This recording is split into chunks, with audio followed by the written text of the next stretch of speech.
So today I'm going to talk about how I became a professional speaker and how you can do the same. So there's a couple things you want to think about. You want to see yourself as a professional speaker. So throughout this video, I'm going to go over specific strategies that I use to become a paid professional speaker. So one thing to think about is marketing, branding, and also sales. So not everybody has to do all these things, and there's so many different ways to build your speaking business. And you want to first think about what is the reason you want to become a speaker. So some people speak because they are trying to grow their business. Maybe they go out and speak for free, and maybe they go out and get paid. And sometimes it's just because, well, they like to speak in front of people. Others, they do it as a profession, like myself, go out and speak for a living. So throughout this video, I'm going to show you specific things you can do to get started, or even if you're a speaker, how to get more paid speaking as well. So first step is to figure out how you want to brand yourself. So first thing, you got to think about the fact that you are a professional and you should brand yourself as a professional as well. Now, what that means is there's a difference. You got the free and you got the paid. So for example, some people tell me all the time when I'm coaching and giving them advice is they are asked to come and speak for free a lot. Whereas other people, they are asked what their fee is whenever they're approached. And so that's one of the major things I notice when it comes to speaking. So you want to be a speaker, so you want to figure out which one are you? The person that goes and speaks, maybe they build their business, no cost, or a professional speaker that just goes and gets paid, and maybe they don't care about selling books. Maybe they don't really care about just getting the audience to buy from them. So many different types. So first is think about yourself as a business.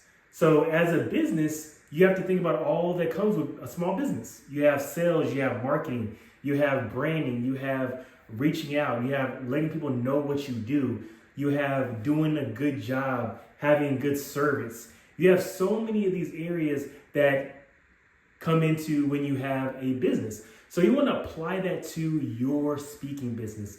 See it as a full-time business because it really is. Once you get into the details, once you start to think about all the different ways that you can build your business, that you can grow, and whether it's sales, marketing, whether it's reaching out, you're going to figure out that it's a lot of effort on your part, depending on what type of speaker you are going to be. So think of it as a business. And what does this mean?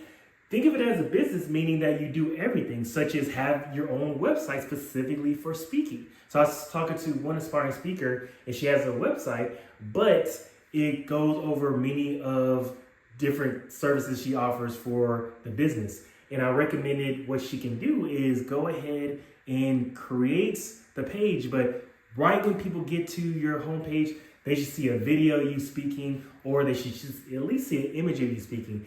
That means that you're a professional and that you've been doing this for a longer time. So for example, if somebody wants to pay you to speak, they're going to want to know that you've done it before, you've done it recently, and that you're good at it. So think about any other product or service that you're trying to go out and buy, right? If you go out and buy a car, you're going to want to test drive it. You're going to want to see the reviews. You're going to want to see if it's worth the cost. You want to see that it's a known brand that can really help you move forward.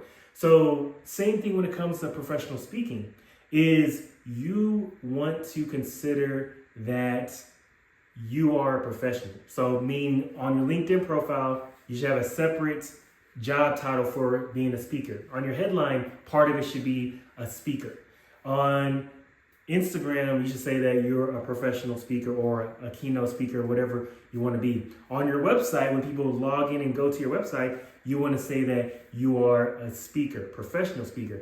So what that does is that ensures that when people go to your site, then they know that you are professional. Second short tip is the overall, like the marketing and the wording that you use. So for example, whenever you're talking about your topics, you don't want to just say, well, I speak on motivation, I speak on diversity. You want to have already made topics means that you have a title of your talk, a description of your talk, as well as the objective. So what people are going to do. Because remember, you want to make it easy for these meeting professionals to book you.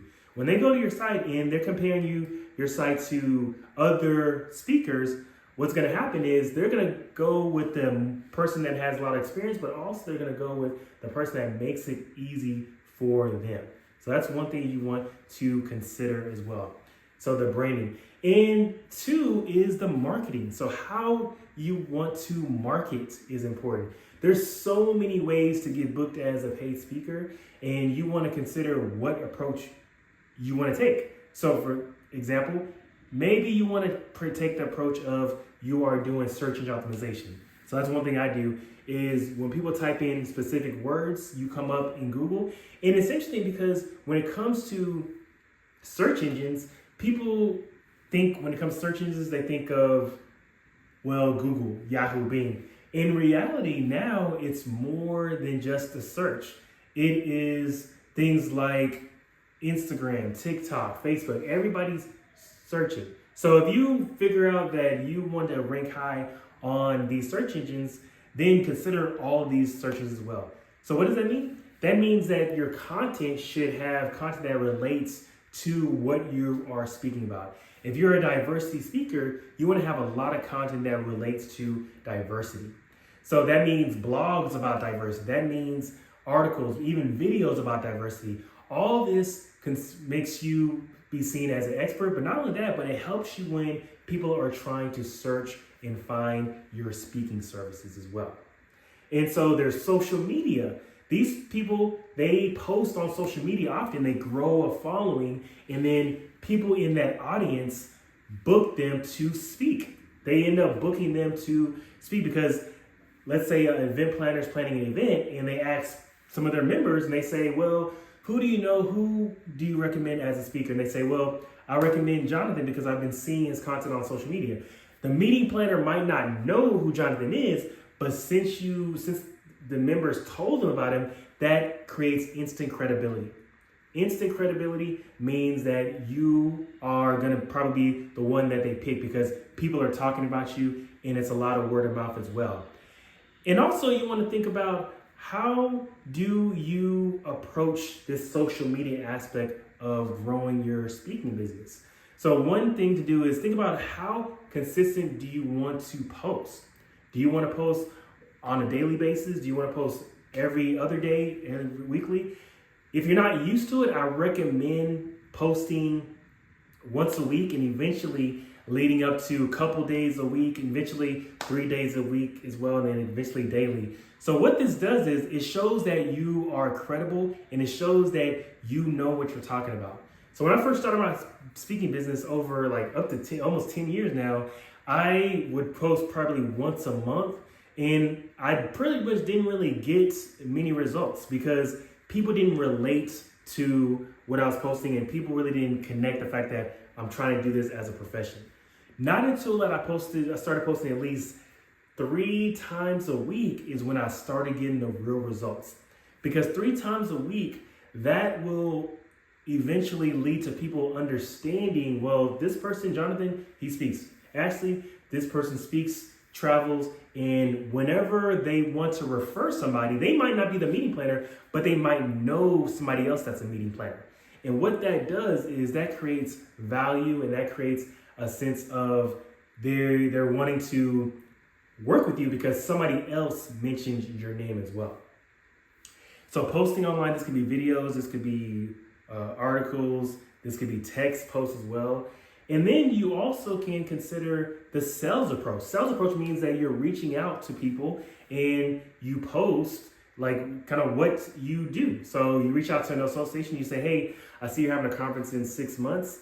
Here's my speaking topics. Here's my speaking video. And let me know if you're interested and are you planning a conference in the next 6 months or so.